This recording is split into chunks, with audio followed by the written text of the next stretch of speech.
வச்சிருக்காங்கல்ல. ஆக நீங்க சொன்னது போல அரவம் மரபம் மோதினால் கிண்ணம் பறக்கும். ஆனா தேங்காயும் கல்லு மோதினா தேங்காய் உடையும் கல்லு எனக்கு நான் இருக்கும் அப்படின்னு சொல்றீங்க.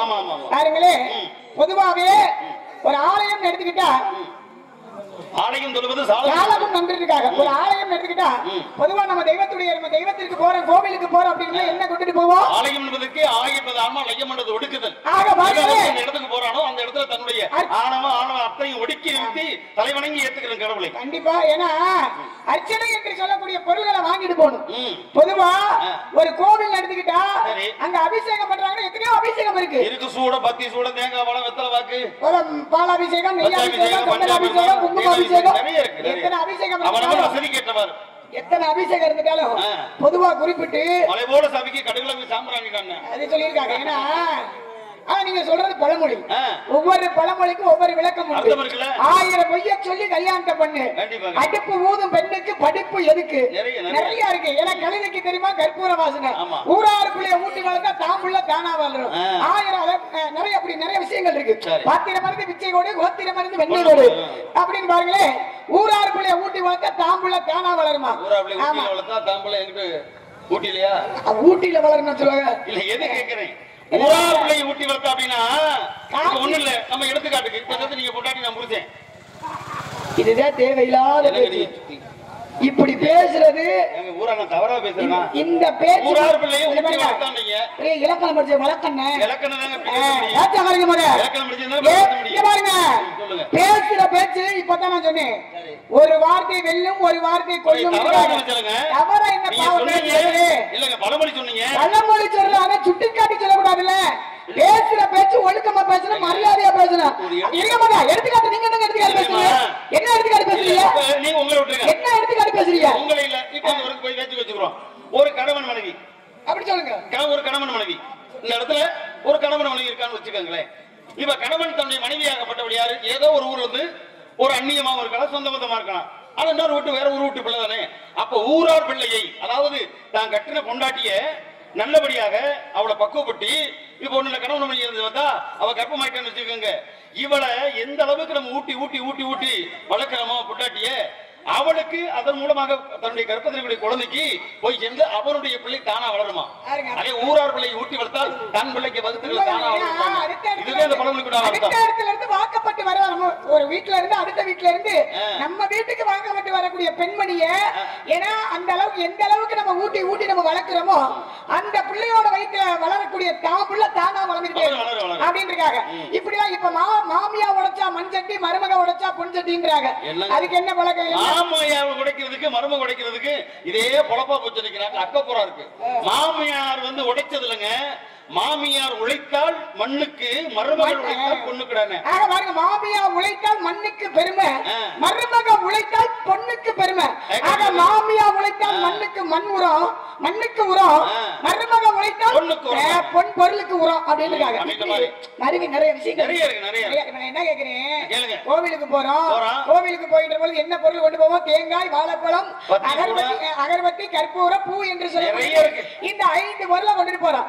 5 பொருளை கொண்டுட்டு போய் கடவுளுக்கு வந்து அர்ச்சனை பண்ண, அர்ச்சகரை கூப்பிடுற, அர்ச்சகரே எனக்கு ஆராதனை அர்ச்சனை பண்ணி கொடுங்க அப்படின்னு 5 பொருளை கொண்டு போறோம். நான் கேட்கிறேன், தேங்காயை கொண்டுட்டு போறோம்ல, தேங்காயை கொண்டு போறவங்க ஏன் ஒரு மாங்காயை கொண்டு போயிருக்கலாம்ல? வாழைப்பழத்தை கொண்டு போறவங்க ஏன் ஒரு கொய்யா பழத்தை வச்சு கொண்டு போயிருக்கலாம்ல? அப்படின்ற ஒரு காரணம் இருக்குல்ல. தெய்வத்தோட நம்ம இறைவனுக்கு படைக்கிறதுல எத்தனையோ பழங்கள் இருக்கு. ஏன்னா நம்ம இறைவனுக்கு படைக்கல. இப்ப வருடத்திற்கு ஒரு முறை சரஸ்வதி பூஜை, ஆயுத பூஜை நிறைய வருது, நிறைய விசேஷங்கள், ஒரு விசேஷமான திருவிழாக்கள் அப்படி வருகின்ற விநாயகர் சதுர்த்தி அப்படி வருகின்ற பொழுது எல்லா பழங்களையும் நம்ம வைத்து நம்ம கடவுளை நோக்கி நம்ம வணங்குறோம். ஆனா பொதுவான ஒரு விஷயம் தான், எல்லா ஆலயத்துக்கு போகின்ற பொழுது அர்ச்சனை பண்ணும்போது தேங்காய் வாழைப்பழத்தை கொண்டு போறோம். அது ஏன் கொண்டுட்டு போறோம் சொல்லுங்க? அதாவது நீங்க சொன்ன மாதிரி மாங்காயை கொண்டு போகலாம், தேங்காயை கொண்டு போகலாம், கொய்யா பழத்தை கொண்டு போகலாம், எல்லா பழத்தையும் எல்லாருக்கும் படைக்கிறாங்க. ஆயுத பூஜை நீங்க சொன்ன மாதிரி விநாயகர் சதுர்த்தி நாள் ஆயுத பூஜை நாள் விட்டதடி ஆசை விளாம்பழத்து ஓட்டோட ஒரு பழமொழி இருக்கு. விட்டதடி ஆசை விளாம்பழத்து ஓட்டோட எவ்வளவு வளர்ந்து சாப்பிடணும், இந்த விளாம்பழம் ஓடு இருக்கு, அதை உடச்சு சாப்பிட முடியாது.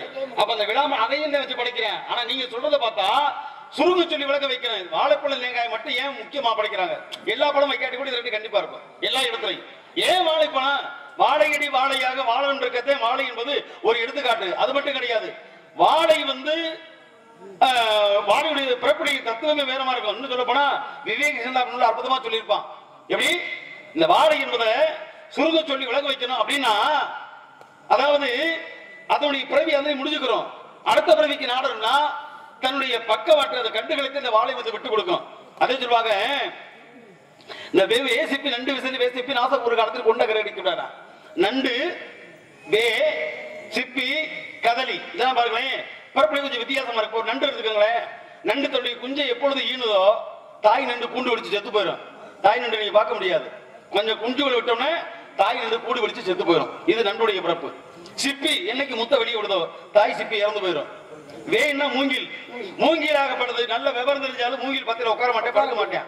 ஏன்னா எப்பொழுது அந்த மூங்கில் தன்னுடைய ஈர்க்குச்சி இப்படி ஒத்துக்கிட்டு வந்துடும், ஈட்டி மாதிரி பாஞ்சு ஆளை கொண்டு விடும். விவரமான ஆள் உட்கார மாட்டாங்க. அந்த மாதிரி மூங்கிலுடைய பிறப்பு.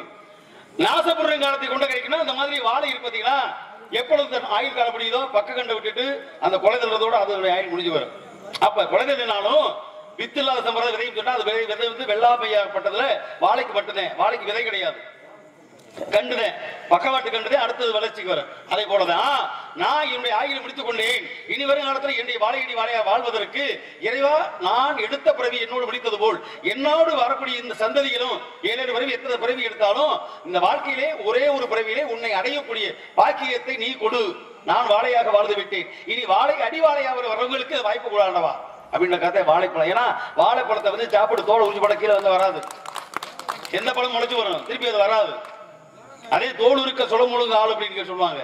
தோல் இருக்க சுளமுழுங்க ஒரு காலத்துல மகாபாரதத்துல கிருஷ்ணன் யார் விதிரை வீட்டுக்கு பஞ்சபாண்டவர்கள் இருந்தாங்க. பஞ்சபாண்டவர்கள் இருந்து தூது போனாங்க யாரு கௌரவர்கிட்ட. வரிசையா எல்லோருக்கும் அறை 99 அறை 100வது அறை யாருக்கு தெரியுமா விதிரனுக்கு. எல்லாரும் பூரா வசதி வாய்ப்பு படைச்சவன். அவன் யார் விதிரை, என்னதான் இருந்தாலும் சித்த பண்ற முறையாக இருந்தாலும் அவனை ஏற்கனவே கேவலம் பேசிட்டேன். என்னதான் நீ தாசிதான் அப்படின்ட்டான். அந்த கடையில ஓரம் அவனுடைய குடிசை யாரு விதிரனுக்கு. ஆனா விதிரனாகப்பட்ட வீட்டுக்கு போனோம்னா எல்லாரும் வீட்லயும் சாப்பிட போல கிருஷ்ணன் விரும்பி போட அங்கேதான் விதிரை வெளியே போட்டு விதிரை பொண்டாட்டி போட்டு இருந்தாங்க. அந்த அம்மா அப்பத்தையும் புருஷனுக்காக 4 வாழைப்பழத்தை எடுத்து சாமியை போட்டு வச்சிருந்தாங்க. அந்த நேரத்தில் கிருஷ்ணன் அத்தா தங்கச்சி சிவோட வந்திருக்க மாட்டோம்னு அவ அப்பத்தையும் என்னால எடுத்தா ஒரு பழத்தை எடுத்துட்டு தோலை அந்த சொலையை சாப்பிட்டு தோலை தூக்கி போட்டா. தோலை கையில பிடிச்சிட்டான் கிருஷ்ணன். அதை பாசத்தோட எதை ஏத்துக்கிறான்னு தோல் இருக்க சொல்ல முழுக ஆளு. தோல் இருந்தா சொலைய முழுங்கி விட்டா தோல் இங்க இருக்கு கிருஷ்ணங்கில. அம்மா எனக்கு ஆதாரம் இது போதுமா, நீ நல்லா சாப்பிடு, உன் பசி நாங்க எடுக்க விரும்பல, நீ பழத்தை சாப்பிட்டு தோலை கொடு, நான் அந்த தோலை சாப்பிடுன்னு சொல்லி அன்னைக்கு தோலை வாங்கி கொண்டு பெருமை சேர்த்தான் கிருஷ்ண பரமாத்மா மகாபாரதத்துல. இது ஒரு கதை இருக்கு. இது வாழையடி வாழை. தேங்காயை பற்றி பொறுத்ததுக்கு தேங்காய் சுருக்கமா சொல்லலாம். தேங்காயில இருப்பது 3 கண்கள். சிவபெருமானுக்கு 3 கண்கள், 2 கண் நெற்றிக்கண்ணோட சேர்த்து. இப்ப தேங்காயினுடைய பாருங்களேன் ஓடு இருக்கு பாருங்க, இது மனித உடலை குறிக்கிறது. உள்ள இருக்கக்கூடிய பருப்பு ஆத்மா, இருக்கக்கூடிய தண்ணீர் அதுதான் ரத்த சலமலம் எல்லாமே. இது எல்லாத்தையும் உடைச்சிட்டோம்னா ரத்த ஒரு மனிதனாகப்பட்டவனுக்கு எப்பொழுது உடம்பை விட்டு உயிர் போகிறதோ அப்ப இந்த ஜலமலம் மூலமா வெளியேறிடும். தேங்காய் தண்ணியை போல இந்த உள்ளமாக இந்த உள்ளக்கூடிய பருப்பு இருக்க பாருங்க, ஆன்மா வேலை மேல போயிடும். ஓடாகப்பட்டது கூட வெளியே தூக்கி எறிஞ்சிருவான், அங்க சுடுகாட்டு போயிருது. அப்ப இந்த தேங்காய் இந்த மனிதனுடைய பிறப்பு ஒண்ணுதான்டா. அதனாலதான் வாழைப்பழ தேங்காய் படிச்சு இப்படி ஒரு பிறவி வேண்டாம் ஆண்டவனே. ஏன்னா தேங்காய் என்பது முழுசா வந்து நீங்க பதினஞ்சு பூமியில கன்றா வரும், தென்னங்கன்றா உடைச்சிட்டு அது முளைக்காது. அதே மாதிரி இந்த பிறவி விட்டு என் உயிர் போச்சு வச்சுக்க, நீ நான் பிறக்க போறதுல அதுக்குள்ள உன்கிட்ட முத்திரை இருக்கிறேன் ஆண்டவனே. இந்த தேங்காய் பழத்தை ஏத்துக்க, எங்களுக்கு போல வாழவி, எங்களுக்கு மோட்சத்தை கொடு. இதான் தேங்காய் பழத்தின் தத்துவம். ஒரு அருமையான உலகம். ஏன்னா நீங்க சொல்வதை போல தேங்காய் என்பது முக்கன்மூர்த்தி சிவபெருமானுடைய அம்சம் தானே. 3 கண்ணு ஓடு எல்லாமே நீங்க நல்லா தேங்காயை வந்து நம்ம உடைக்கிறோம் சாமி புறம். இப்ப விநாயகர் பெருமான் பிள்ளையார் கோயிலுக்கு போறீங்கல்ல, பிள்ளையார் கோயிலுக்கு எப்படி தேங்காய் அபிஷேகம் பண்ணுவீங்க? தேங்காய் அபிஷேகம் அப்படின்னா பொதுவாவே தேங்காய் உடைச்சுதான் அபிஷேகம் பண்ணணும். இல்லங்க, பிள்ளையாருக்கு காய் அடிப்பாங்க, நீங்க கவனிக்கிற போல பல்ல உடைக்க போற தேவையில்லாத பேச்சு பேசிட்டு. பிள்ளையார் காய் அடிச்சிருக்கீங்க பார்த்தது இல்லையா? தேங்காயை உடைப்பாங்க, செதற்காய் அடிப்பாங்கல்லமா, தேங்காயை உடைப்பாங்க செதற்காய் அடிப்பாங்க அப்படி பேசுங்க. பூதி வாகனமா ஆக்கிறது காய் அடிக்கிறது ஓகே. பிள்ளையாருக்கு அடிக்கிற போது உனக்கு என்ன வருது? இப்ப பிள்ளையாருக்கு அடிக்கிறது உனக்கு என்ன வருது கோவம்? பிள்ளையாருக்கு செதற்காய் அடிப்பாங்க தெரியுமா? பிள்ளையார்ல எத்தனை பிள்ளையார் இருக்காரு பாத்துக்கீங்களா? பிள்ளையார் இருக்காங்க, வளபுரி இருக்காரு, சித்தி விநாயகர், புத்தி விநாயகர், கருப்பணபதி, கணபதி எத்தனை இருக்கு இல்லையா? வெள்ளை பிள்ளையார் பாத்துக்கீங்களா? வெள்ளை பிள்ளையார் இருக்காங்க. எங்க இருக்காரு? ஏன் இருக்காரு? வெள்ளை பிள்ளையார் இருக்கு என்ன காரணம்? ஒண்ணு கருங்கல்ல சொல்லுவாங்க, கல்லுல ஒண்ணு மரத்துல செய்வாங்க. மண்ணில கூட உண்டு. யாரை வணங்க வேண்டும், பிள்ளை யாரை வணங்க வேண்டும். முழுமுதற் கடவுள் அப்படின்னா விநாயக பெருமான். சித்தி புத்தி விநாயகனே, சிங்கார கணபதியே, முத்திதாரு மூலவனே, மூசிக வாகனனே, முருகனுக்கு மூத்தவனே, முக்கணன் பெற்றவனே, கருணே கை கொடுக்க கணபதியே காப்பாயாக. இப்படி முழுமுதற் கடவுள் அப்படின்னா விநாயக பெருமான். நீங்க சொல்வதை போல நல்ல ஒரு தேங்காயை பற்றி நல்ல ஒரு சிறப்புக்குரிய ஒரு விஷயத்தை சொன்னீங்க. ஆமா, தேங்காய் அதே பாருங்களே, தேங்காய்க்கு மேல இருக்கக்கூடிய ஓடாகப்பட்டது மனித உடம்புல உள்ள தோலையும் சதையும் குறிக்கின்றது. தேங்காயை உடைச்சிட்டோம்னா மனித உடம்புல ஓடக்கூடிய குருதியை குறிக்கின்றது. அதை உடைத்து விட்டோம் அப்படின்னா பருப்பாகப்பட்டது வெண்மையான நிற வெள்ளை நிறமாக இருக்கின்றது. இறைவா, இந்த உலகத்திலே என்னை படைத்தாயோ, இந்த தேங்காயுடைய பருப்பாகப்பட்டது எப்படி வெள்ளை உள்ளமாக இருக்கிறதோ அதே போல என்னுடைய உள்ளமும் வெள்ளை உள்ளமாக இருக்கிறது. இதை ஏற்றுக்கொள்வாயாக அருமையான ஒரு விளக்கம் சொன்னீங்க. ரொம்ப சந்தோஷம். அதே சமயத்துல அந்த வெள்ளைன்னு வரும்பொழுது அதே வெண்மையான வெள்ள பிள்ளையாரு எப்படி வந்தாரு, அவருக்கு ஏன் அப்படி பேர் வந்தது அப்படின்னு சொல்லு. சரி, நான் கேக்குறேன், கொஞ்சம் அமைதியா இருங்க, நான் கேள்விக்கு பதில் சொல்லுங்க இருங்க. பொதுவா வந்து ஒரு தாயை எப்படி வணங்க வேண்டும், ஒரு தந்தையை எப்படி வணங்க வேண்டும், ஒரு குருநாதரை எப்படி வணங்க வேண்டும், நம்மளுக்கு கல்வி கெடுக்கிற ஆசானை எப்படி வணங்க வேண்டும், நம்மளை படைத்த இறைவன் கடவுளை எப்படி வணங்க வேண்டும் அப்படின்ற ஒரு வணக்கங்கள்ல பலவிதமான வணக்கம் இருக்கும். அதே பாருங்களே, எத்தனையோ தெய்வத்தை நம்ம பார்த்து கும்பிட்ட மாதிரி இருப்போம். ஆனா நம்மளை பார்த்து கும்பிட்ட மாதிரி இருக்கக்கூடிய சாமி எந்த சாமி?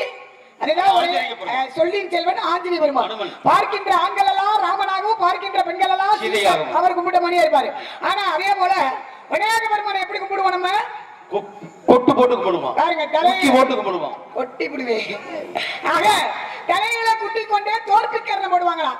ஏன் எல்லா தெய்வத்திலையும் போய் இப்ப இங்க இருக்காரு கருப்பே முன்னாடி போய் தலையில குட்டிக்கிட்டு தோப்பிக்காரன் போடலாம்ல, முருகபெருமான் முன்னாடி நின்று தோப்புக்காரன் போடலாம்ல தலையில குட்டிக்கிட்டு. இப்படி விநாயகருக்கு தான் அவ்வளவு ஒரு சிறப்பு. ஆமா, ஏன்னா இப்ப குள்ளமான முனிவர் யார சொல்லுவாங்க? அகத்தியராகப்பட்டவர். கோபமான முனிவர் யார சொல்லுவாங்க? திருவாச முனிவர். சாந்தமான முனிவர் அப்படின்னா நாரதர் சாந்தமான ஆளையா அப்படி ஊருக்குள்ள சொல்லிக்கிறதா? ஆமா, இப்படி சண்டியர்த்தனம் பண்ணிக்கிட்டு சாந்தமான முனிவரா பேசுற பேச்ச பாருங்க. சாந்தம்னா அமைதி. அமைதிக்கு உங்களுக்கு முதல் சம்பந்தம் இருக்கா? அப்படி கிடையாது. எந்த இடத்துல ஆர்ப்பாட்டம் பண்ணணும் ஆர்ப்பாட்டம் பண்ணணும், புரியுதா? வாழ்க்கை நாடகம் போலங்க. ஆக பாருங்களே, இந்த சொன்னீங்க பாத்தீங்களா, குள்ளமான முனிவர் அகத்தியர் என்ன செய்யறாரு, ஒரு நேரத்துல கமண்டலத்துல பொன்னி நதியை அடைச்சு வச்சிருக்காரு. ஒரு சின்ன விஷயம், பொன்னி நதியை கமண்டலத்துல அடைச்சு வச்சிருக்காரு. அடைத்து வைக்கின்ற பொழுது விநாயக பெருமானாகப்பட்டவர் பார்க்கிறாரு, காக்கை உருவம் கொண்டு அந்த பொன்னி நதி அப்படியே கவிழ்த்து விட்டு தட்டி விட்டு சென்றதான். அது பறந்து விரிந்து போனதுனாலதான் நீங்க காவேரின்னு ஒரு பெயர் உண்டு. ஆமா, தண்ணியை கொண்டு வந்தது விநாயக பெருமான் தான். பாருங்களேன், அப்ப அகத்தியர் என்ன நினைக்கிறாரு, நம்ம கமண்டலத்துல பொன்னி நதியை அடைச்சு வச்சோமே, இந்த தண்ணியை யாரு, கமண்டலத்துல உள்ள பொன்னி நதியை யாரு கவிழ்த்து விட்டு சென்றா அப்படின்னு 4 புறமும் சுற்றி பார்க்கிறாரு. சுற்றி பார்க்கின்ற பொழுது ஒரு சிறுவனாகப்பட்டவன் சிரித்துக் கொண்டே இருந்தான். அந்த சிறுவனை பார்த்து, தம்பி நீதான் அந்த வேலையை செய்தாயோ அப்படின்னு சொல்லிட்டு அந்த சிறுவனுடைய தலையில ஓங்கி அப்படி குட்ட போனாராம். குட்ட போகின்ற பொழுது அந்த சிறுவனாகப்பட்டவன் விநாயக பெருமான் போலே காட்சி வருகிறான். அப்பதான் பார்த்தாரு, விநாயக பெருமானே, உங்க தலையிலையா நான் குட்ட வந்தேன், நான் செய்தது தவறு, இதை மன்னித்துக் கொள்ளுங்கள் அப்படின்னு முதலில் அகத்தியராகப்பட்டவரு அவர் தலையில குட்டி கொண்டு தோற்பி கர்ணம் போட்டாராம். ஏன்னா தோற்பி என்றால் காதுகள், கர்ணம் என்றால் கைகள். இந்த கைகளினால் காதுகளை பிடித்து தோற்பி கர்ணம் அது மறுவி இப்ப தோப்பு கர்ணமா விநாயக பெருமானுக்கு தோப்பு கர்ணம் போட வேண்டிய காரணம். அதே போல எத்தனை பிள்ளையார் இருந்துட்டாலும் பாருங்களேன், வெள்ள பிள்ளையார்னு பெயர் வர காரணம் என்ன அப்படின்னா அதுக்கு காரணம் இருக்கு. பாருங்களே, கொஞ்சம் அமைதியா இருங்க. வெள்ள பிள்ளையார் பெயர் வர காரணம் என்ன? தேவர்களும் அசுரர்களும் தேவாமிரத்துக்காக பார்க்கடலை கடைகிறாங்க. கொஞ்சம் அமைதியா இருங்க, அங்கிட்டு இங்கிட்டு பேசிக்கிட்டே தான் இருக்கீங்க. தேவர்களும் அசுரர்களும் தேவாமிரத்துக்காக பார்க்கடலை கடையும் போது முதலில் கிடைத்தது என்ன அப்படின்னா கடல் நுரையாகப்பட்டது கிடைத்ததான். இந்த கடல் நுரையாகப்பட்டது என்ன நிறமா இருக்கும்? வெண்மையான நிறமா இருக்கும். இந்த இந்திரனாகப்பட்டவர் என்ன செய்றாரு, அந்த வெண்மையான நிறம் அந்த கடலுரை எடுத்து பிள்ளையாரா பிடித்து வணங்கினாராம். அந்த வெள்ளையான அந்த நிறமா, அதாவது வெண்மை நிறமான அந்த கடல் உரை எடுத்து பிள்ளையாரா பிடித்து வணங்கின காரணத்தினால்தான் இன்று முதல் வெள்ள பிள்ளையார் அப்படின்னு ஒரு பேர் வர காரணம். கேட்டுக்கிறீங்களா? ரொம்ப சந்தோஷம். சுருங்க சொல்லி விளக்க வச்சுக்க ரொம்ப சந்தோஷம். ஆக கேட்கக்கூடிய கேள்விகளுக்கு தக்க பதில் ரொம்ப நியாயமானது. ஏன்னா எடுக்க வெள்ள பிள்ளையாருன்ற, ஆமா, நான் எந்த இடத்துல தொட்டனோ அதே இடத்துல தொட்டு வந்தீங்க. அதாவது நான் தேங்காயை சொல்லும் பொழுது இந்த தேங்காய் உள்ள பருப்பாகப்பட்டது வெள்ளை நிறமாக இருக்குன்னா அப்படியே வெள்ள பிள்ளையாருன்னு வந்துட்டீங்க. நான் கேட்கிறேன், ஒரு கோர்வையா இருக்கணுமா? கோர்வை இருக்கணும், எதையுமே தொட்டு பேசணும். வாதி பிரதிவாதின்னு இருக்கு. ஆமா. ஆரம்பத்துல தேங்காயை பத்தியே பேசணும். சரி. தேங்காய் உடைக்காத ஆலயம் எந்த ஆலயத்தை சொல்லுங்க? ஸ்ரீரங்கம் பெருமாள். உங்க பாட்டை ரங்கநாதனுக்கு நித்திரை கலையக்கூடாதுக்காக பார்க்கடல்ல பள்ளி கொண்டார். அவர் நித்திரை கலையக்கூடாது, வெளியிலே தூக்க கலையக்கூடாதுக்காக 3வது பிரகாரத்துல அதை உடைச்சு திருவிழாக்கி அதை நைவேத்தியமா வைப்பாங்க. பூவா கொண்டு அபிஷேகம் பண்றாங்க. சரி, இப்படி ஒரு காரணம் இருக்கு. அதே ஸ்ரீரங்கத்துல வெள்ளை கோபுரம், ஒரே ஒரு கோபுரம் மட்டும் வெள்ளை நிறமாக இருக்குமா கோபுரம்? என்ன காரணம் உங்களுக்கு தெரியுமா? என்ன பொங்கலுக்கு வர்ண தீட்டம் விட்டுருப்பாங்க. என்னது பொங்கல் அப்ப வர்ண தீட்டம் விட்டுருப்பாங்க. நல்லா இருக்கு உங்க பதில், நல்ல ஒரு அருமையான பதில். ஆமா ஆமாமா. அந்த ஒரு விஷயம் என்ன அப்படின்னா, தோரணம் கட்டியிருக்காங்கல்ல, எதுக்கு கட்டியிருக்காங்க? ஏங்க அது கோபுரத்துல எவ்வளவு தத்துவம் அடங்கி இருக்கு. தோரணம் எதுக்கு கட்டியிருக்காங்க? ஏன் அடங்கி இருக்கு? மனிதனுடைய உயிர் கூடாகப்பட்டது மேலே செல்லக்கூடிய ஆன்மா வடிவிட இடமே தரங்க ஆலயத்துடைய கருவறை. இப்ப கோயில் முதல்ல இருந்து கொடிமரத்துல இருந்து இஸ்தாவிലേക്ക് போகணும். கொடிமரம் என்பது எங்க இருக்கு? முதல் நுழைவாயில், அப்புறம் கொடிமரம், அப்புறம் பணிபீடம், அப்புறம் கர்ப்பகிரகம், கருவறை, கருவறைக்கு மேல் விமானம். ஏன்னா அந்த கருவறை உயிர் மிச்ச ஆன்மா இங்க இருந்து முடியும். 6 துவாதிஷ்டானம் சொல்றபடியா மூலாதாரத்துல ஆரம்பிச்சு இங்க மேல வந்து ஆக்கி அங்க போயிடும் மேல. அதுக்கு வியானனன், உதானனன், சமானனன் அப்படின்னு இத்தனை 5 பெயர் சொல்லுவாங்க. ஆமாங்க. அதுதான் அது மேலே வந்து விமானம் வந்து எப்படி உயிர் கூட வச்சு போதோ அதுக்குதான் மேல் விமான பாதை அது ஆன்மா சேர்ப்பதற்காக. வேற என்ன வேணும்? என்ன நான் கேட்டது என்ன கேட்டீங்க? இந்த கோபுரத்தை எப்படி கேட்டீங்க? கோபுரம் சொல்லியிருக்கேன். ஓ வெள்ளையா? என்ன பேசுறீங்க? நான் என்ன கேட்டேன் முத? எப்படி நீங்க வெள்ளைய தொட்டு பேசுறீங்க அதே வெண்மை நிறம். எனக்கு ஒரு சந்தோஷமா. என்னப்பா தீபாவளி வந்து முடிய போகுது. எல்லோருக்கும் அனைவருக்கும் தீபாவளி வாழ்த்துக்கள். அங்கிட்ட ஒரு 2 மாசம் சும்மாதான் இருக்க போறோம். தீபாவளி வாழ்த்துக்கள் சொல்லுங்க. கிளம்பிடுமா? இல்லங்க வெள்ளையடிக்க மறுநீட்ட போக முடியாது ஸ்ரீரங்கத்துக்கு. ஏன்னா ஏன் வெள்ளை பிள்ளையார் அப்படின்னு சொல்லக்கூடிய அந்த வெள்ளை கோபுரம் ஸ்ரீரங்கத்தில் இருக்குன்னா உண்மையிலேயே இதுல நம்ம மனிதனுடைய பொதுவா சொல்லப்பட ஸ்ரீரங்கப்பட்டணம் ஆரம்பத்திலேயே ரொம்ப செல்வ செழிப்பான பகுதி காவிரி இன்னைக்கு இருக்கக்கூடிய ஸ்ரீரங்கம். அதுக்கு பேர் ஆரம்பத்தில் ஸ்ரீரங்கப்பட்டணம். இந்த ஸ்ரீரங்கப்பட்டணத்தை பெரிய செல்வ செழிப்பா காவிரி வாஞ்ச வளப்படுத்தி நாடா இருந்துச்சு. பாக்குறவன் கண்டுக்கு கூட அப்படியே குழு பச பச பச பச இருக்கடா இப்படி இருக்கடா அப்படின்னு அப்படியே எவனுந்தாலும் ஆக்கிரமிப்பு பண்ற மாதிரி வரும். அப்பொழுது என்ன ஆச்சுன்னா அந்நியருடைய படவெடுப்பு. இதை வந்து வரலாறு இன்னும் சொல்ல போனா அரசியல் எல்லாமே இதுல கலந்துருக்கு, வரலாற்று சமம் உட்பட. அப்படி பார்க்கும் பொழுது இன்னைய நம்ம நாட்டிலும் இருந்து தமிழகத்தில் பொதுவாக சொல்ல போனா தென் தமிழகத்தில் அதிகமான படையெடுப்பு நடந்துச்சு. அது ஆங்கிலேய ஆட்சி காலத்துல இருந்து பிரிட்டிஷ் காலத்துல இருந்து எல்லாமே வரும் பொழுது அரசியல் சாளுக்கிய மன்னர்கள் இருந்து அதாவது முஸ்லீம் சொல்றோம் இல்லையா, இப்படி இவர்களுடைய படையெடுப்பு இருந்தது, இஸ்லாமிய படையெடுப்பு. இந்த இஸ்லாமிய படையெடுப்புல டெல்லி பாதுகாக்கப்பட்டவன் என்ன பண்றான், டெல்லியில இருந்து அங்கிருந்து செங்கோட்டை இருந்து ஆரம்பிச்சு இங்கே தென் நகரத்தை பார்க்கும் பொழுது காவிரி பகுதிக்கு வந்து பாக்குறான். இந்த நாட்டில் இப்படி செல்வ வளங்கள் இருக்கு, கோவில் இப்படி அற்புதமா இருக்கு, நிறைய சொத்து வளங்கள் இருக்கு, எப்படியாவது இவங்களை பூரா அடிமைப்படுத்தி நம்ம கொள்ளையடிச்சுட்டு போயிடணும் அப்படின்னு வந்துருச்சான். இப்ப பார்த்தாச்சுன்னா நம்முடைய குடிப்படைகள் எல்லாம் அவன் பெரும்படையோட திடீர் தாக்குதல் அர்த்தராத்திரி தாக்குதல் பண்ணிட்டான். தாக்குதல் பண்ணா இங்க இருக்கக்கூடிய ஸ்ரீரங்கப்பட்டணத்து வீரர்கள் அப்புறம் அப்படி சிறைப்பிடிச்சு வச்சுட்டான். ஒருத்த கூட மிச்சலாக சிறைப்பிடிச்சப்படால எப்படி அவங்களோட எதிர்த்து போரிட முடியும்? போரிடுறதுக்கு வாய்ப்பே இல்லை. எல்லாத்தையும் அடிமைப்பட்டாச்சு. இது ராஜ்யம் நடக்குது. கிட்டத்தட்ட ஒரு 18 நாளா ஸ்ரீரங்கம் பட்டணத்துக்குள்ளேயே அப்படி சூக்காவோட அந்த கோவில் பயங்கரமான என்னென்ன அநியாக்கிரமோ கோயில் மதுரை இடிக்க எல்லா வேலையும் நடந்துகிட்டே இருக்கு. எல்லாரையும் தாங்க முடியல, அடிமைப்படுத்திட்டான். அங்கே பணிப்பெண்கள் இருப்பாங்க இல்லையா கோவில்ல, அந்த பணிப்பெண்கள்ல ஒருத்தி தாசி குலத்தை சேர்ந்தவள். இந்த தாசி விலைமாதலமா தாசி அடிமை, விலைமாதி என்பதே காசுக்கு போற இறைவன் அடிமைன்னு அர்த்தம். ஒரு விஷயம் என்னன்னா தாசினா அதுக்கு ஒரு பேர் இருக்கு, ஒரு பேருக்கு 1000 அர்த்தம் இருக்குன்னு சொல்லுவாங்கல்ல. ஆமா, அந்த மாதிரி தாசி என்பது அடிமை. அதே தாசன் என்று சொல்றியா, இப்ப ராமதாசன்றான், ராமனுக்கு தாசனான அனுமன், அப்படின்னா அவன் ராமனுக்கு அடிமைன்னு அர்த்தம். அதனால தாசன் தாசி என்பது தேவதாசி சொல்லுவாங்க, தெய்வத்தை கொண்டு செய்யப்படும். அப்ப அந்த பெண்ணாகப்பட்டவள் அவள் பேர் தான் வெள்ளையம்மாள். என்ன பண்ணானா பேரழகி பார்த்தா கிட்டத்தட்ட உங்களை கட்டி பெரிய பெருத்த பேரழகி இருப்பா, 32 லட்சங்கள். அப்படியே பார்த்த உடனே ஆங்கிலேயர் படையெடுப்பும் சரி, இஸ்லாமியர் படையெடுப்பும் சரி, அப்படியே இந்த அழகு தேவதையை பார்த்து மயங்குறாங்க. அப்ப இந்த ஆங்கிலேய அதிகாரி என்ன பண்ணா, இந்த துறையாகப்பட்டவன் இந்த பெண்ணை பார்த்த உடனே அழகுல மயங்கி இவன் கூட எப்படியாவது இவளை வசப்படுத்தணும்னு நினைச்சுக்கிட்டே இருக்கான். இந்த அம்மாவுக்கு தெரியுது நம்ம மேல மோகம் கொண்டுட்டேன் அப்படின்னு. சரி, இதை வச்சு நம்ம நாட்டையும் நம்ம கோவில் வளத்தையும் சொத்தையும் கருவூலத்தையும் பாதுகாக்கணும், இதே வழி. ஏன்னா முள்ளாலதான் எடுக்கணும் அப்படின்னு எண்ணம் கொண்டுட்டான். உடனே என்ன பண்ணா, இவ கொஞ்சம் நயந்து பேசி அந்த துறையிட்ட, வாங்க நீங்க நானும் வந்திருந்து பாத்துக்கிட்டு இருக்கேன், என்ன ஓர வச்சமா ஒரு படியா பாத்துட்டே இருக்கீங்க. எனக்கும் உங்கள் மீது ஆசை இருக்கு. ஆனா இருந்தாலும் என் நாடு என்ன சொல்லும்போது எனக்கு கொஞ்சம் பயமா இருக்கு அப்படின்னா உடனே அதை பத்தி நீ கவலைப்படாத, நான் துரை, உனக்கு நான் என்ன வேணாலும் செய்யறேன் அப்படின்னு சொல்றேன்ல. அப்பதே சொன்னா நீங்க என்னங்க செய்ய போறீங்க, உங்க புறாத்தி இடிச்சு போட்டீங்க, இந்த கோவில எப்படி சொத்து இருக்கு தெரியுமா அப்படின்னு அதைத்தானே நான் தேடிக்கிட்டு இருக்கேன்.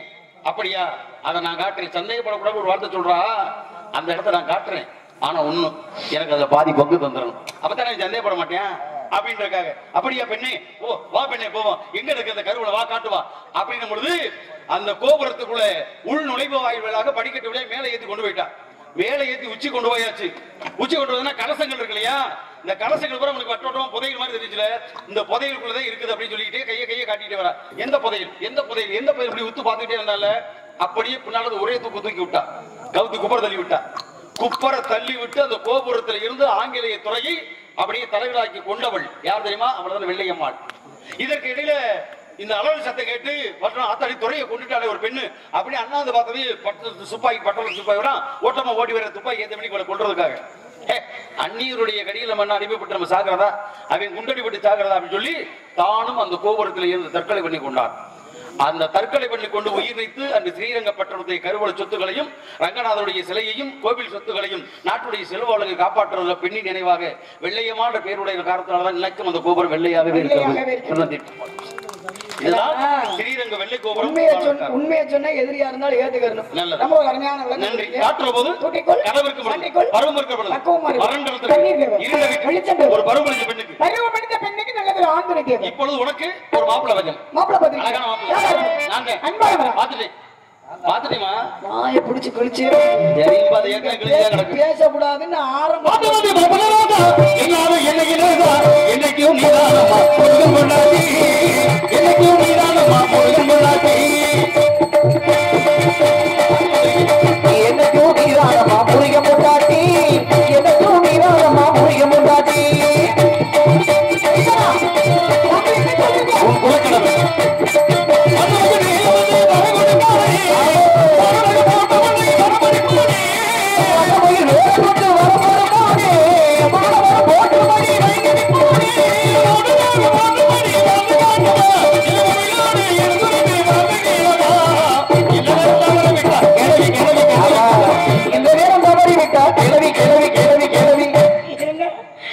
சொல்லுங்க. நான் கிளவியா இந்த நேரம் தவறிடுச்சுன்னா இந்த நேரம் அந்த புது கிளவி இந்த நேரம் தவற விட்டால் கிளவி. ஆனா ஒரு விஷயம் என்ன தெரியுமா சாமி, நீங்க கிளவின்னு சொல்லும்போது நான் சந்தோஷமா ஏத்துக்கிறேன். ஏன் கேள்வி, நான் இந்த இடத்துல வந்து சிறு வயது 12 வயது எனக்கு. ஆனா நீங்க கிளவின்னு சொல்லும்போது நான் சந்தோஷமா ஏன் ஏத்துக்கிறேன் தெரியுமா, உங்க பாட்டை யாரு சாமி? மகாவிஷ்ணு. மகாவிஷ்ணு. உங்க பாட்டி மகாலட்சுமி. மகாலட்சுமி. மகாலட்சுமி உங்க அப்பத்தா கிளவி தானே. நீங்க 1000 தடவை கிளவின்னு சொன்னா கூட நான் சந்தோஷமா ஏத்துக்கிறேன். அப்ப நீங்க அப்பத்தாவா? நீங்க அப்ப என்ன வேண்டாம், இந்த நேரம் கிளவிதானவா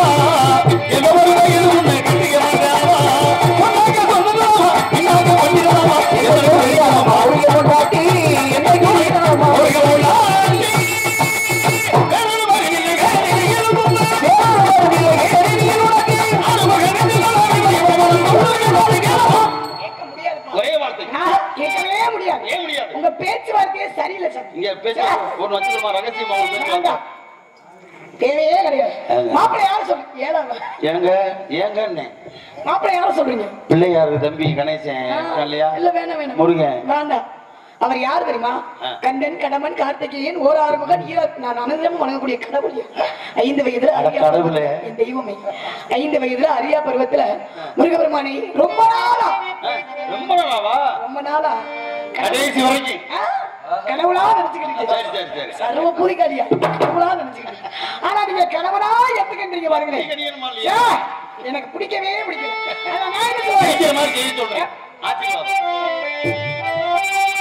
மாப்பிள்ள முருகன் இருக்காரு, சாமி ஒரு தொழில் பண்றாரு. என்ன ஒரு தொழில்? செய்யும் தொழிலே தெய்வம். தொழிலியா? கை தொழிலா? கை தொழில் ஒன்றை கற்றுக்கொள், கவலை கூட்டி கொடுக்கிறாரு.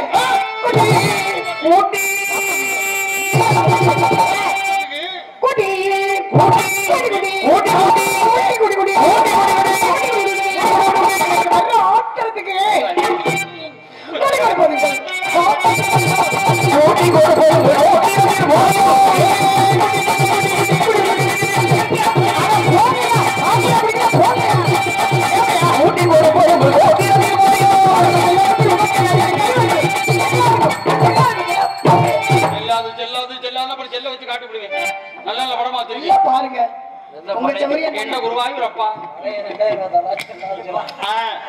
கேட்ட வார்த்தையை மாட்டி காட்டுகிறேன். கூட்டி கொடுப்பது உங்கள் கோத்திரத்து முறை. அன்பிலா கல்வி கூட்டி, அறிவிலா கல்வி கூட்டி, கல்வி கூட்டி, செல்வத்தை கூட்டி, பொண்ணை கூட்டி, பொருளை கூட்டி, உன்னையும் காட்டி இவ்வளவுதான் பெண் என்று கந்தனை காட்டி அதிகாலை சூரிய நஷ்டமான ஆவதற்கள் வணக்கம் விவரமான கந்தனுக்கு மனமடுத்து காட்டுகிறேன். அப்படி இல்லை நான் ஆவத மகிழ்ச்சி இல்லை. வருகை சத்தியம்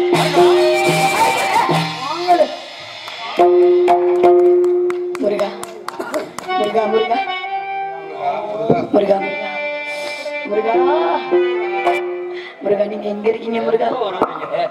முருகா முருகா முருகா முருகா நீங்க எப்ப வருவீங்க? நீங்க எப்படி வருவீங்க? நீங்க சீக்கிரமே வரும். சீக்கிரமே வந்து உங்களை வேண்டாம் வேண்டாம் எதுக்கு சொன்னேன்? எனக்காக சொன்னேன் வேண்டாம் வேண்டாம்னு சொன்னாலே எனக்கு வேணும். இப்பவே வரணும் முருகபெருமான். சீக்கிரமே வந்து என்னை ஆட்கொள்ள வேண்டும். அரோகரா அரோகரா சக்திவேல் முருகனுக்கு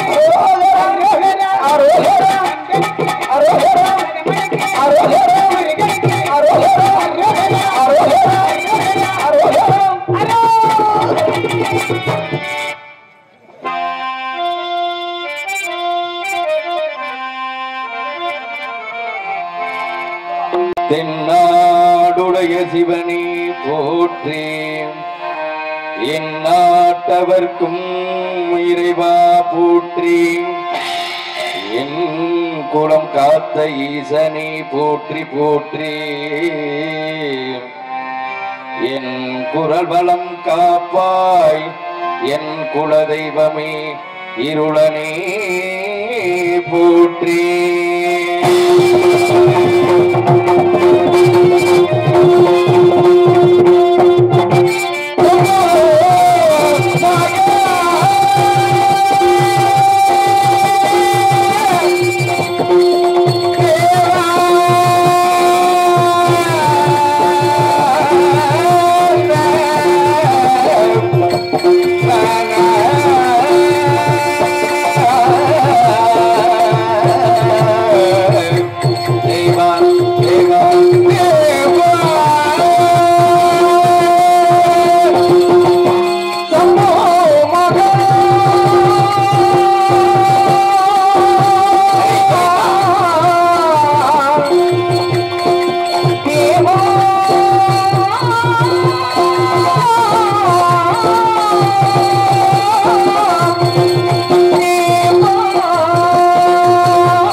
சிவாய, ஓம் நம சிவாய நமக. தேவ அசுர யுத்தம் நடந்த காரணத்தினால் அழிந்து வரும் அசுர குலத்தை தலைக்க செய்ய வேண்டும் என அசுர குருவான சுக்கராச்சாரியார் முடிவு செய்தார். முடிவின் பயனாக சூரபதுமன், சிங்கமுகன், தாரகன், அஜமுகி என்ற நால்வரை பெற்றெடுத்தால் அவர்களுடைய நோக்கம் என்னவென்று இருந்து பார்த்தால் புவியில் உள்ள அனைத்து ஜீவன்களின் துன்பங்களில் ஆக்கியது போதாது என்று மேலோகம், பூலோகம், போர்லோகம் அனைத்து லோகங்களிலும் அவர்களின் இம்சை உருவெடுத்தன. எனவே என் தந்தையாகப்பட்ட இறைவனத்தில் உலகத்தில் உள்ள அனைத்து ஜீவன்களும் போய் சென்று முறையிட அதன் காரணத்தினால் சத்தியதனம், வாமதனம், தர்புரம், ஈசானம், அகோரம் என்று சொல்லக்கூடிய 5 முகங்களை உருவாக்கி அதோ முகம் என்று ஞானிகளுக்கு மட்டுமே தென்படக்கூடிய முகம் காட்டி 6 முகமும் 12 கரமும் உடைய ஏக வடிவடித்து இறைமை திரவராஜனை புரிந்திருந்தாலும் அகர முதல எழுத்தெல்லாம் ஆதிபகன் முதற்றே உண்டது என்று சொல்லியிருக்கிறாங்க. என் தாய் தந்தையை வணங்கிய பொழுதும் என் குலம் காக்க வந்திருக்கும் அந்த 18 படிமேல் நின்று வீட்டுக்கு ஒன்று அரசாட்சி செய்யும் அண்ணன் என் குலதெய்வமாகப்பட்ட இருள் நீக்கும் அந்த கருப்பனை எப்படி அழைக்க வேண்டும் என்றால்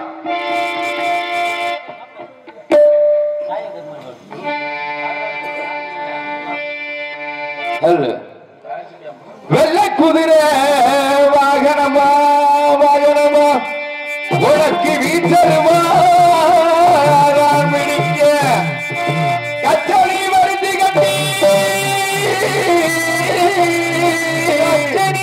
கட்டி கல்வி மணி நகபாலும் என் குலதெய்வமை இருவரைகள் படுகையானவரை நீ எந்த நேரம் எந்த மந்தையில் இருந்தாலும் ஓ பிள்ளை எங்களை காக்க ஊர் கூடிதே கூடி 21 உருவம் கொண்டு 61 பேர் கொண்டு எழுந்து நீ ஓடிவாடா,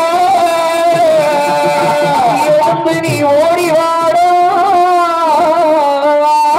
அங்கே இடி முழங்குது கருப்பசாமி அங்கே கலசமிடுது, அங்கே இடி முழங்குது கருப்பசாமி அங்கே கலசமிடுது.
அந்த ஐயப்பனை நாமத்தை தேடி ஒழுகும் நாராயணா நாராயணா நாராயணா என்று இந்த நாள் உலகம் அதிரும்பொழி நாராயணன் ஓசை கேட்டுக் கொண்டிருக்கிறது. அப்பெரியவர் அந்த நாரத மகரிஷி நம்மை காண வந்து கொண்டிருக்கிறார். அப்பெரியவரை இச்சிறியவர் வரவேற்பதுதான் நல்ல முறை என்று இங்கு முருகனாக நடித்துக் கொண்டிருக்கும் கல்விமொழியைச் சேர்ந்த KM மணிபாபு அவர்களுக்கு நமது கிராமத்தின் சார்பாக பொன்னாடை அணிவிக்கப்படுகிறது.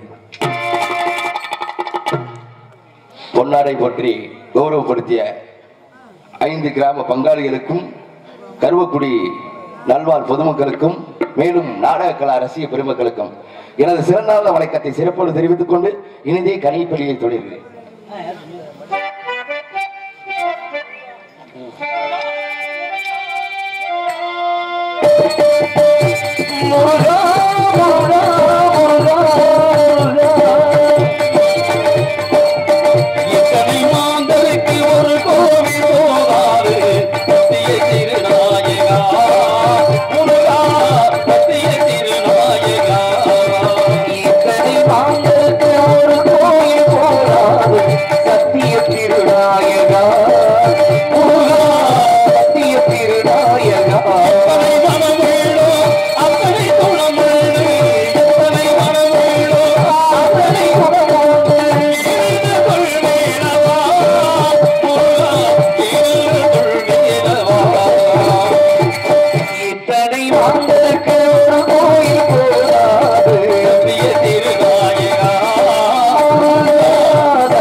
அற்புதமான கவி, அழகான கவி திசைமுகர் செல்வரே, எனது பணிவான வணக்கங்கள்.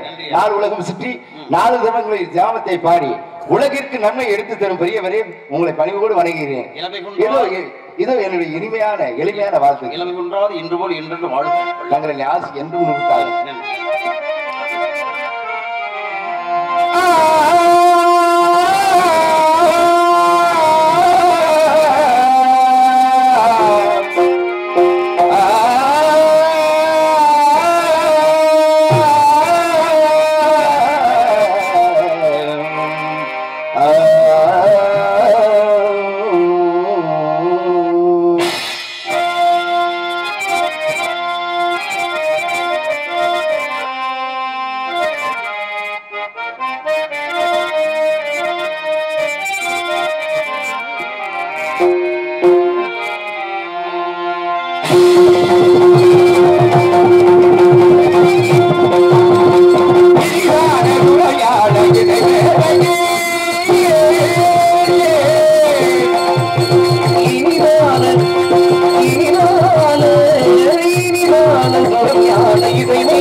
அற்புதம் அற்புதம் அற்புதம். இருந்த போதும் தாங்கள் வந்த காரணத்தை எடுத்து எவங்கள் பார்ப்போம். அற்புதமான ஒரு வரவேற்பு. உண்மையிலேயே ஆறுமுக பெருமான் திருவாய் மலர்ந்து அடியனை பாடி புகழ்ந்து வரவேற்று வைக்க முதலில் நன்றி. நன்றிதனை தெரிவித்து நாரதன் கூறக்கூடிய கருத்து என்னவென்றால், மும்மூர்த்திகளையும் முறையோடு கண்டு வணங்கிவிட்டேன். இருப்பினும் முன்னவன் மூத்தவன் தாங்கள் அண்ணன் முழுமுதற்குள் கணபதியை தொழுதேன். பிறகு கந்தப்பெருமானை வணங்க வேண்டும் என்ற எண்ணம் கொண்டு ககனமார்க்கமாக பூலகத்தை நோக்கி வரும் பொழுது வேள்விமலை சாரலின் அடிவாரத்திலே சிற்றூர் வனத்திலே கண்டேன் ஒரு அழகிய கனி. அந்த கனியை கண்ட மாத்திரத்திலே என்னை அறியாமல் சுப்பிரமணி மணி மணி மணி மணி மணி மணி அப்படின்னு ஒரு கானம் கேட்டதே, அந்த கானத்தை நீ ஒப்படைத்து விடலாமா என்று அந்த கனியின் பெருமையை கட்சிதான் நாம் கூறலாம் என்று இருக்கிறேன் முருகா. அதாவது சோலை மத்தியில் ஒரு கனி, ஆமையா, இதை எனக்கு சேர்க்கணும்ன்றீங்க. கண்டிப்பா. என்றென்றும் நீங்கள் இதய தெய்வமாக வழங்கி கொண்டிருக்கும் அந்த சண்முக பிரியனோட நல்லாசியை பெற்று அந்த கனியின் சிறப்புகளை எழுதோ வாழ்ந்த வயதில் என்றாலும் வணங்குகிறேன், கூறுகிறேன். ஐயா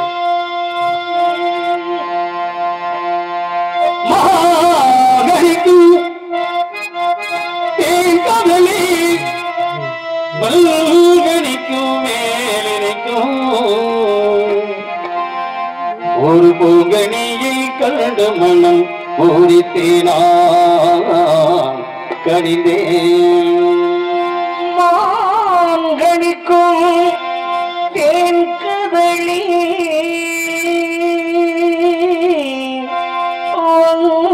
வாங்கனிக்கும் மேலினிக்கும் ஒரு பூங்கனியை கண்டு மனம் பூரித்தேன் முருகா. ஐயா முருகையா, ஐயா முருகையா, குமரா முருகா முருகா முருகா முருகா குமரா முருகா. ஐயா முருகையா, ஐயா முருகையா, குமரா முருகா முருகா முருகா முருகா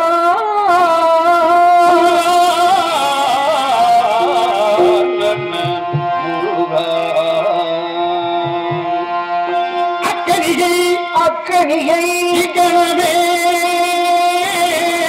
இக்கணமே அக்கனியை இக்கணமே அக்கனியை இக்கணமே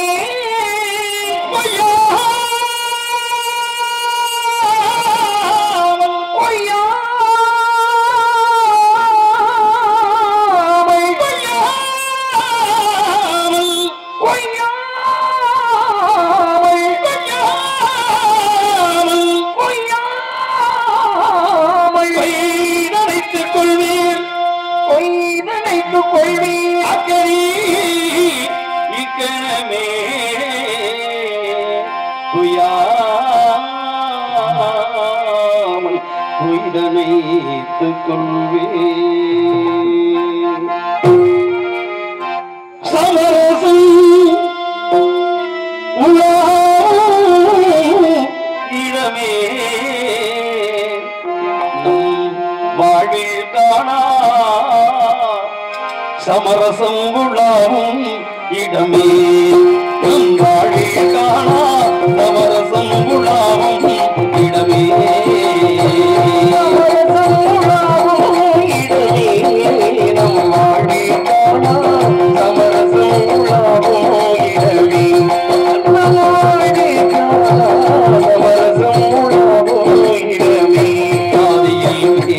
வீடு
பெருமாளுடைய பெயரை சொல்வது சமரசம் என்ற வார்த்தையை கொண்டு வரும் பொழுது அதுல வந்து சமத்துவம் என்ற வார்த்தை அடங்கி இருக்கின்றது மெய்ப்பொருளாக அதுவாக இருக்கிற பொழுது இது சில விவரங்கள்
What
பெரியவங்க வரும்போது சில விஷயங்களை நம்மளால எடுத்து கத்துக்கிற முடியும்.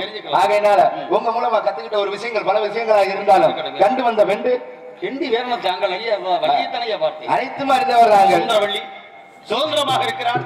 அவளை மனச்சிறையில் அடைப்பது காலத்தில் கட்டாயம். அதாவது சுடர் விளக்கா இருந்தாலும் தூண்டுகோல் வேணும்.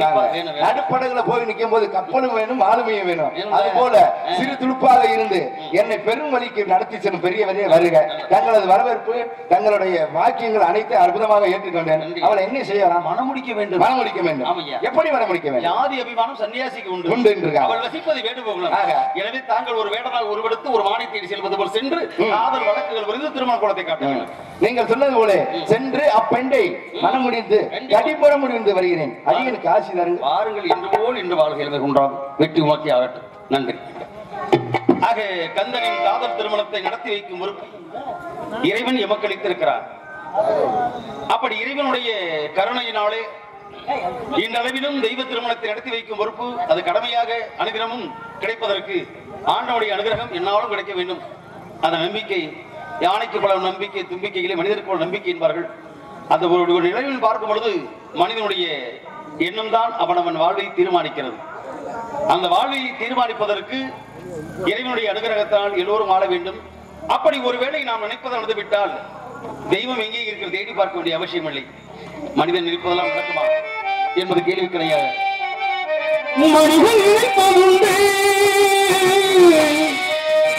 வாழ்வில் இலக்கியம் என்று இறைவன் நினைப்பதுண்டு.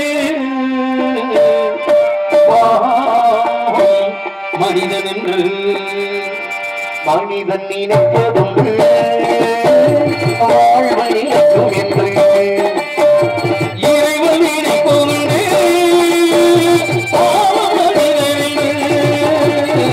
மனிதன் நினைப்பதுண்டு. வாழ்வழிக்கும் என்று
பெரிய மருது பெயர்களிலே இரண்டு, சின்ன மருது பெரிய மருது பெயர்களிலே இரண்டு.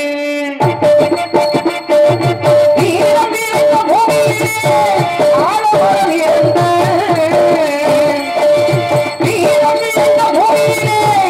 ஆலமரம் இரண்டு, அது சின்ன மருது பெரிய மருது பெயர்களிலே இரண்டு, சின்ன மருது பெரிய மருது பெயர்களிலே இரண்டு.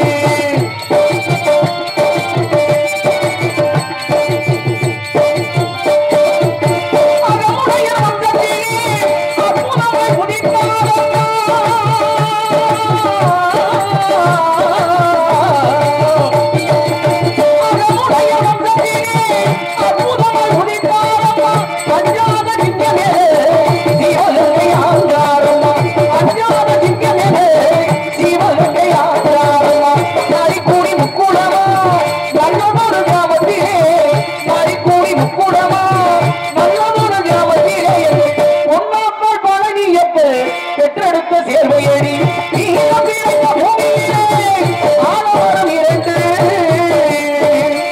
அது சின்ன மருந்து பெரிய மருந்து பெயர்களிலே இரண்டு, சின்ன மருந்து பெரிய மருந்து பெயர்களிலே இரண்டு.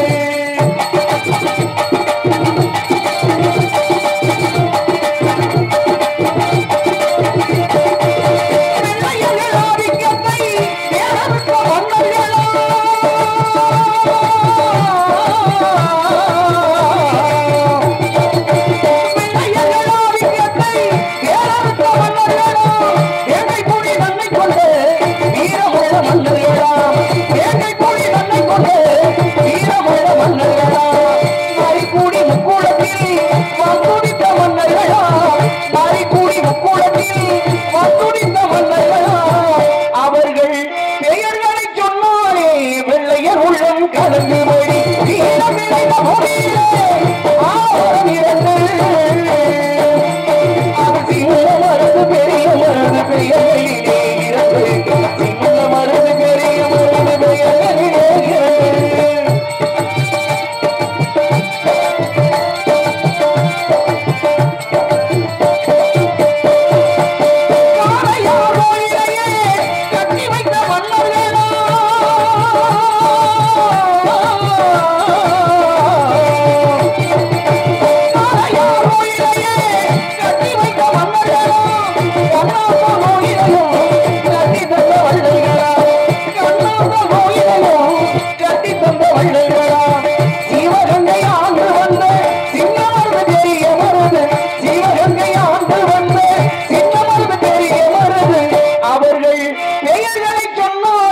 வெள்ளையர் உள்ளம் கலந்து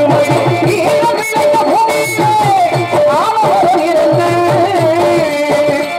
அது சின்ன மருந்து பெரிய மருந்து பெயர்களிலே இரண்டு, சின்ன மருந்து பெரிய மருந்து பெயர்களிலே இரண்டு.